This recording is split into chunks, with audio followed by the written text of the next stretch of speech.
In a quiet room at Kensington Palace, sometime in 1992, a small camcorder was set up on a tripod, and a princess sat down in front of it to practice.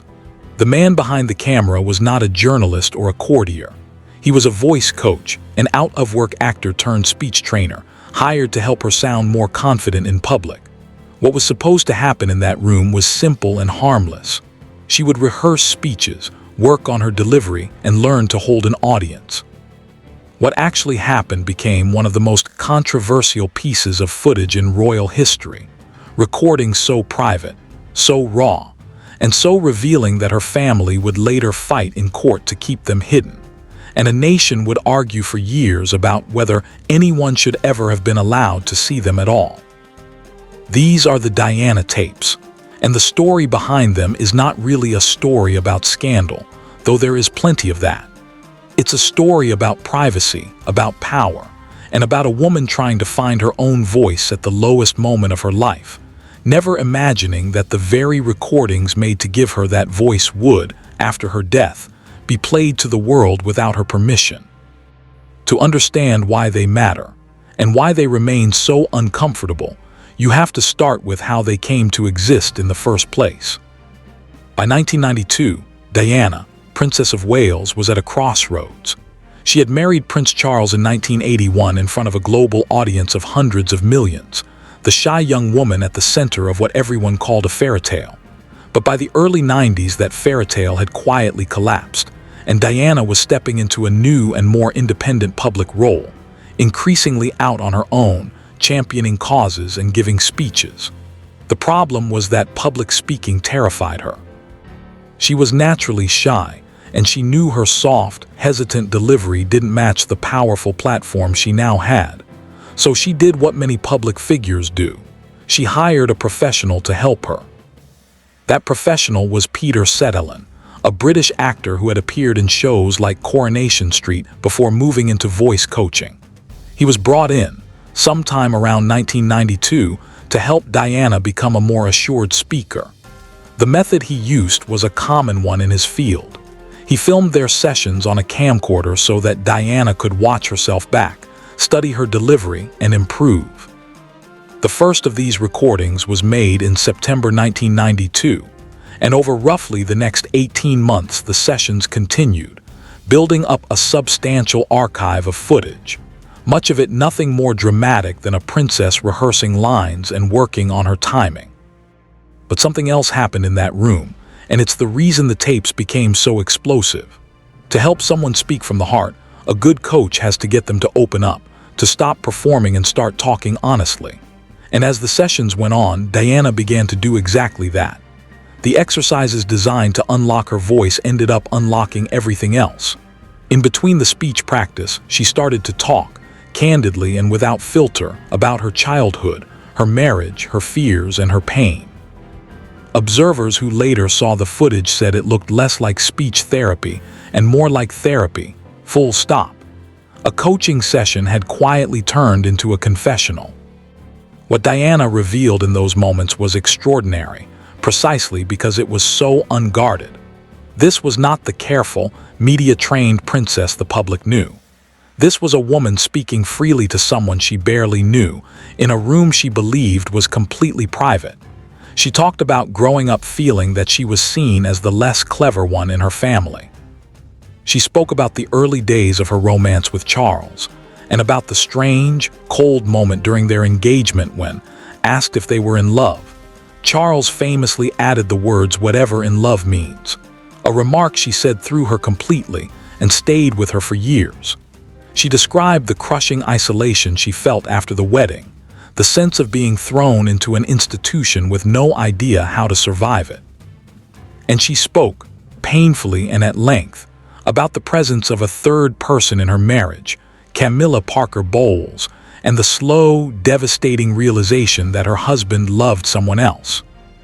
She also touched on things that were far more private and far more raw. She spoke about her struggles with bulimia, describing it not as the cause of her unhappiness, as some in the family had assumed, but as a symptom of it, a way of turning her pain inward at a time when she felt rejected and powerless. It's worth being careful and respectful here, because this was a genuine illness and a sign of real suffering, not a piece of gossip. What the tapes show, more than any particular detail, is a person in deep distress, trying to make sense of how her life had turned out. And perhaps most startlingly of all, she spoke about her feelings for a man who had worked closely with her, a member of her protection staff, and shared her suspicion that his death in a road accident had not been what it seemed. It's important to stress that this was Diana's own belief, her own fear voiced in a private moment, and not an established fact. But hearing a princess say such a thing, in her own voice, was the kind of material that television executives would later call dynamite. To understand why Diana was willing to be so open, you have to see these tapes as part of a bigger pattern in her life at that time. She was, in this period, fighting to take control of her own story. Just that same year, in 1992, the journalist Andrew Morton had published a book called Diana, Her True Story, which laid bare the misery of her marriage. What the public didn't know at the time was that Diana herself had secretly cooperated with that book, passing on her account through an intermediary. It was a deliberate act, a way of getting her side of things out into the world. The settle-in sessions belonged to that same chapter of her life. She was a woman learning, finally, to speak for herself, to tell her own truth rather than have it told for her. In a sense, the coaching was working in a way no one intended. It wasn't just teaching her to give better speeches. It was helping her find the confidence to claim her own narrative. You can see that transformation happening in the footage itself, which is part of what makes it so striking. In the sessions, Settlin would set up little exercises, sometimes asking Diana to imagine she was being interviewed, prompting her to answer questions about her charity work or her life as if a reporter were sitting across from her. He pushed her to stop being so careful, to get a little angry, to put more energy and feeling into her words, to speak from the gut rather than from a script. At one point, he reportedly told her, in effect, that she had a voice people wanted to hear, that she was a storyteller, and that the quality she had which others lacked was the ability to talk to people directly and honestly. He insisted he wasn't manufacturing a new Diana, but simply drawing out the real one, the 31-year-old woman who had something important to say. Watching it, you realize the lessons were about far more than diction. They were about a woman being coaxed, gently, into believing that her own voice mattered. The timing of all this matters enormously. These recordings were made in 1992 and 1993, which were among the darkest years of Diana's life. The end of 1992 was when the Queen gave her famous speech describing it as an annus horribilis, a horrible year, and it was also when Buckingham Palace formally announced that Charles and Diana were separating. So the tapes captured Diana at the exact moment her marriage was publicly falling apart, when she was raw, wounded, and trying to figure out who she was going to be next. That's part of what makes them so powerful and so painful. They are a window into a real person at her lowest point, with her defenses down. And then, for a while, the tapes simply vanished from view. The coaching sessions came to an end, and the footage faded into the background of Diana's increasingly turbulent life. In August 1997, Diana was killed in a car crash in Paris at the age of just 36, and the world was plunged into mourning. The recordings might have stayed lost or forgotten forever. Instead, they resurfaced in the strangest and most dramatic way imaginable. In 2001, 4 years after Diana's death, police carried out a raid on the home of Paul Burrell, Diana's former butler, as part of an investigation into allegations that he had taken items belonging to the late princess. Among the things they discovered were the settle-in tapes. The criminal case against Burrell eventually collapsed in 2002 in spectacular fashion, after the Queen recalled a conversation that undermined the prosecution. The whole affair had gripped the country, a former royal servant in the dock, the secrets of the late princess's household spilling into open court, and a last-minute royal intervention that brought the trial crashing down. Crucially, the prosecutors had decided the contents of the tapes were so sensitive that they would not be used as evidence in the trial. But now the recordings were no longer a secret. People knew they existed, and a fight was about to begin over who owned them and what should be done with them. That fight pitted Peter Setelen against Diana's own family. Setelen argued that as the person who had created the recordings, he was their rightful owner and held the copyright to them. Diana's family, represented by her brother Charles, Earl Spencer, argued that the tapes were personal property that belonged to the family and that they should never be released. It was a painful and revealing dispute, a clash between a creator's legal claim and a grieving family's desire to protect the privacy of someone they had lost. In 2004, after a legal process, the tapes were returned to Setelen, who was deemed to be their rightful owner. Whatever one thinks of the morality of it, the law had spoken, and the recordings were now his to do with as he chose. What he chose to do caused an immediate uproar. Later in 2004, Setelen licensed excerpts of the footage to the American television network NBC, which broadcast them in the United States as part of a documentary. The reaction was so intense, and the criticism so fierce, that the planned screening of the material was effectively blocked in Britain. Reports at the time suggested the BBC shelved plans for a larger documentary of its own.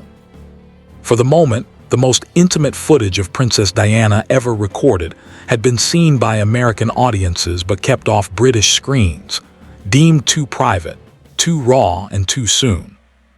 But these tapes were never going to stay buried, and 13 years later they returned, sparking an even bigger controversy. In August 2017, as the 20th anniversary of Diana's death approached, the British broadcaster Channel 4 announced it would air a documentary called Diana, in her own words, built around the Setelen recordings. For the first time, the footage would be shown on British television, and the backlash was furious. Diana's friends and former staff lined up to condemn the decision. One of her close friends called the broadcast a betrayal of Diana's privacy and of her family's privacy. A former royal press secretary described it as absolutely shameful. The core of their objection was simple and powerful. These recordings had been made in private, for the narrow purpose of speech practice. Diana had never intended them to be seen by the public, let alone broadcast to the world. Playing them now, the critics argued, was an intrusion into the private thoughts of a woman who could no longer speak for herself or consent to their release. The offices of her sons, Princes William and Harry, declined to comment, but the discomfort around the family was obvious. Channel 4, for its part, mounted a defense that's worth taking seriously because it gets to the heart of the whole dilemma. The broadcaster argued that the tapes were an important historical source. The subjects Diana discussed, they pointed out, were already largely a matter of public record, and the footage offered a unique and genuine insight into one of the most significant public figures of the 20th century. There was also an argument about precedent. By 2017, Diana's own sons had begun to speak more openly about their mother in other documentaries, which some felt had changed the landscape around what could and couldn't be said. Setelen's representatives added a further point. After Diana's death, they argued, the strict claim to privacy had in practice already been broken because the police had examined the tapes and others had seen them too. Whatever was once private, they suggested, had already partly slipped away. There's another layer to this that makes the debate even thornier, and it involves the most famous time Diana ever did speak directly to the public. In 1995, she gave a now legendary interview to the BBC program Panorama, in which she spoke openly about her marriage, her struggles, and the famous line that there had been 3 people in it. For years, that interview was held up as Diana finally telling her own story on her own terms.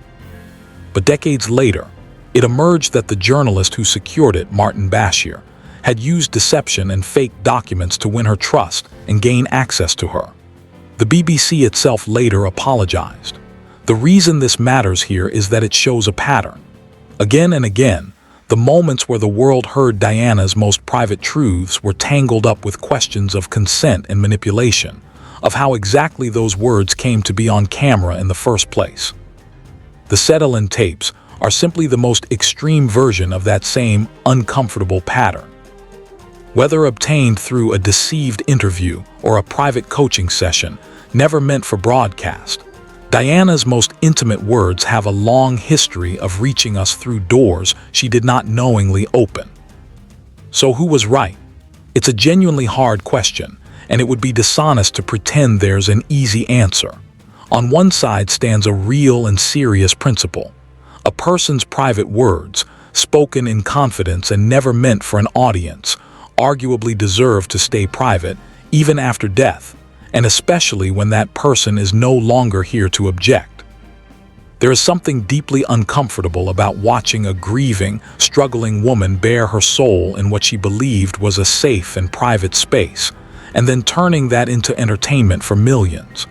On the other side stands an equally real argument. Diana was not a private citizen. She was a global public figure whose life and marriage had enormous historical significance, and the tapes offer something no biographer or journalist ever could.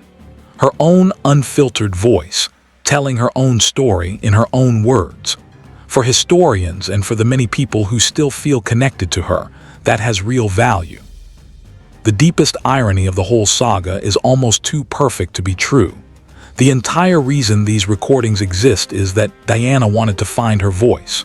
She hired a coach because she was determined to speak for herself, to step out of the shadow of an institution that had so often controlled her image and her narrative. The tapes were, in their original purpose, an act of empowerment, a woman teaching herself to be heard. And yet, after her death, those very same tapes were released without her say, becoming the ultimate example of her narrative being taken out of her hands. The recordings made to give Diana control over her own story became, in the end, something done to her rather than by her. The woman who spent her last years fighting to be the author of her own life had, in this one respect, the pen taken from her after she was gone. That is what makes the Diana tapes so much more than a piece of royal gossip. They are a window into a real and complicated human being, yes, but they are also a lasting question that the rest of us have never quite answered. Where is the line between public interest and private grief? What do we owe to the dead, who cannot consent and cannot object? And why is our fascination with this one woman so powerful that, more than 2 decades after her death, we are still arguing over recordings she made in a quiet palace room, never dreaming the world would one day be watching? Diana herself seemed to understand even then that there was something compelling and dangerous about a princess with a story to tell. In those sessions, her coach reportedly encouraged her to speak from the gut, to talk to people directly, to let the real woman come through rather than the polished royal performance. She had, by every account, exactly that quality, a rare ability to connect with ordinary people as one of them. It was the source of her extraordinary popularity in life, and it is the reason these tapes are so magnetic in death.